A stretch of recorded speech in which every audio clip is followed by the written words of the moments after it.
2025-iyul kuni soat 18:00 da Milliy TV kanalida Enaga serialining ko'p kutilgan 59-qismi efirga chiqadi.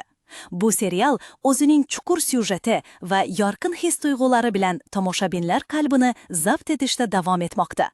Ushbu qism muxlislar uchun haqiqiy sovg'a bo'lishni va'da qiladi. Chunki ijodkorlar yana bir bor drama, oilaviy qadriyatlar va intriga o'rtasida ajoyib muvozanatni saqlab qolishgan. Enaga oddiy serial emas, bu inson taqdirlari haqidagi haqiqiy daston bo'lib, har bir personaj iste'dodli aktyorlik o'yini va puxta yozilgan dialoglar tufayli ekranda jonlanadi. 59-qismda tomoshabinlarni bosh qahramonlar hikoyasidagi yangi burilish kutmoqda.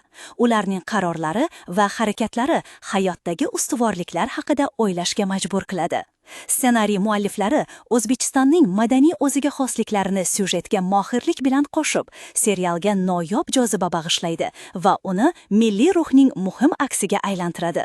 1-iyul kuni soat 18:00 da Milliy TVda Enaganing 59-qismini o'tkazib yubormang. Bu qism serialning nima uchun o'zbek kinematografiyasidagi eng yaxshilardan biri ekanligini yana bir bor isbotlaydi. Yangi his-tuyg'ular va kashfiyotlarga tayyorlaning.